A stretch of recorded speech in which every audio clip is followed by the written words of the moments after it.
Hello everyone, in today's video I am going to explain the summary of Piers Plowman Vision 5 to Vision 8. Before video I have uploaded one more video, and in that video I have discussed the summary of Piers Plowman Vision 1 to Vision 4 and also explain the key facts. If you did not see that video, you can check the description box and you will find the link and go through that video. So discuss the summary of Vision 5. In Vision 5, we'll show his fifth dream.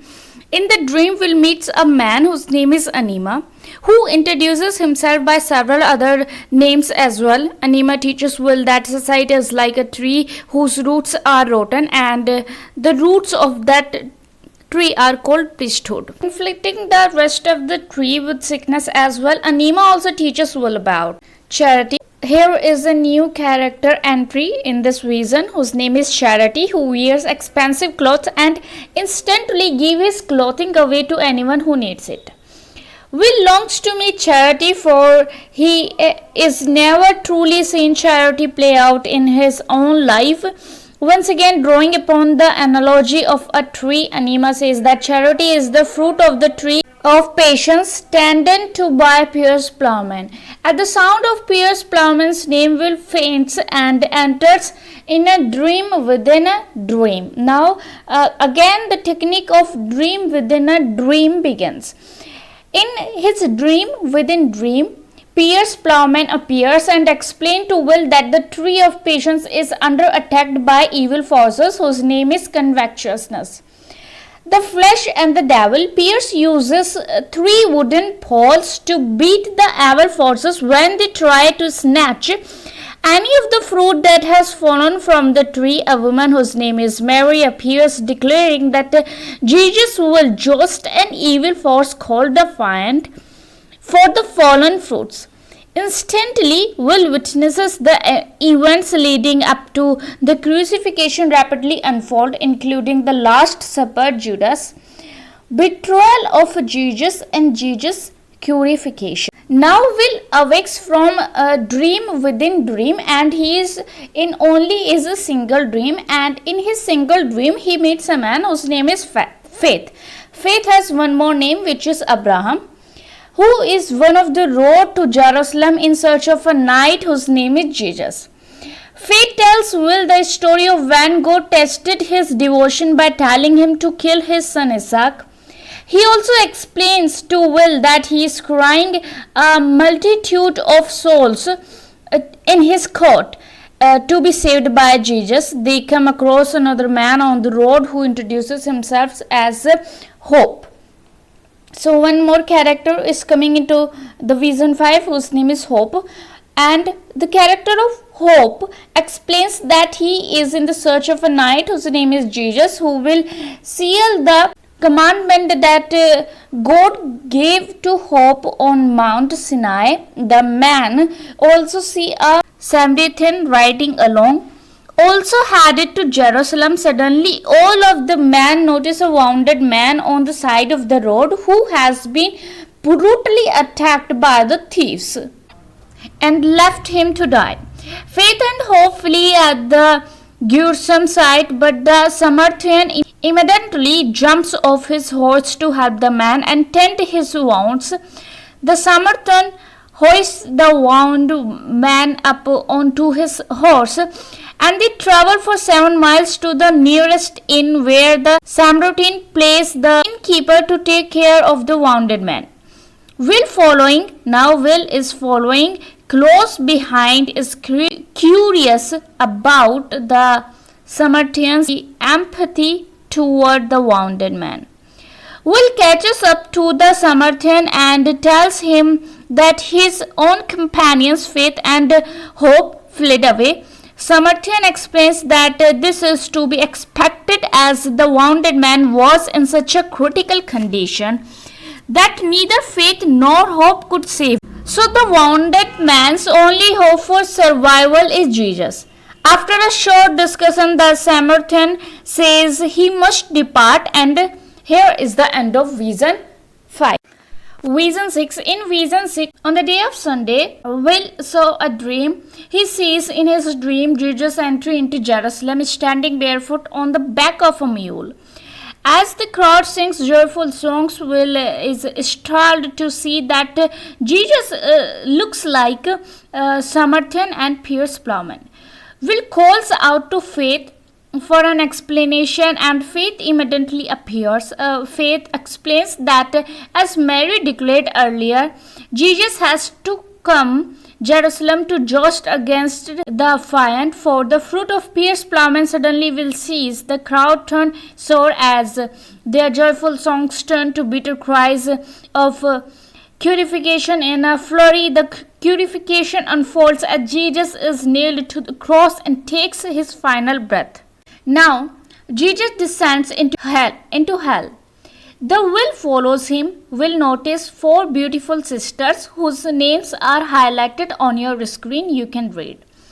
Arguing with another about the events of the crucifixion. Now mercy and peace are joyful, declaring that that means that the prophets in hell will be released and that mankind will be saved. Now righteousness and truth are steadfast in their belief that hell is permanent. Even the prophets and are eternally damned. The sisters are interrupted by a bright light that commands the devils to open hell's gate. A few devils are included in it, whose names are Lucifer, Satan, Fiend, and Goblin. Bickler nervously and one another, wondering if Jesus really can enter into the hell and steal away some of its souls. So their anxiety come true as eventually the gates break open and Christ rescues all of the worthy souls, including the prophet. Christ explains that because of Satan's trick appearing to Eve as a serpent and manipulating her and Adam into eating the forbidden fruit, Christ himself had to be a trickster, become human and allowing himself to be killed in order to descend to hell and save those whom God loves. The four sisters celebrate and begin to play music. Now here is the end of Vision 6. Vision 7. Before see his seventh dream, there is some activity which is related to Will, and in this activity Will is preparing to go to church for Easter, and when he was in the way to go to the church, he falls asleep and he saw his seventh dream. And in his seventh dream, Will is faced with an image of Piers Plowman coated in blood and carrying Christ's cross. Stunned and confused, Will calls out to Conscience to ask if the man before him is Jesus or Piers Plowman. Actually, Will was confused between Jesus or Piers Plowman. Conscience confirmed that this man is Jesus, although he is outfitted in Piers' coat of arms. Conscience explains that why Jesus come to do well, do better and do best through his miracles, as well as how Jesus granted Piers Plowman power to oversee the church. Now, Will witnesses Grace, who is God's messenger, gifting Piers Plowman with 4 types of seeds to be plowed. And Grace also distributes these seeds among the common people. Now Grace distributes different talents so that the people can fight off idleness and the forces of Antichrist.